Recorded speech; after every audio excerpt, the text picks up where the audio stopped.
அன்பார்ந்த சகோதர சகோதரிகளே, நம்முடைய எண் மண் எண் மக்கள் யாத்திரை இன்றோடு 232 தொகுதிகளை கடந்திருக்கின்றோம்.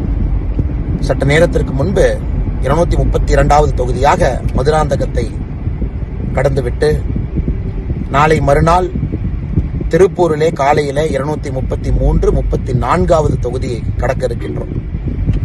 இந்த கடுமையான பயணத்தில் ஆரம்பத்திலிருந்து கடைசி வரை நம்மோடு சகோதர சகோதரிகள், தாய்மார்கள், பொதுமக்கள், மாற்றத்தை விரும்பக்கூடியவர்கள், இளைஞர்கள் பெரும் திரளாக ஒரு பெரிய ஊக்கத்தை, நம்பிக்கையை கொடுத்து கூடவே வந்திருக்கிறீர்கள்.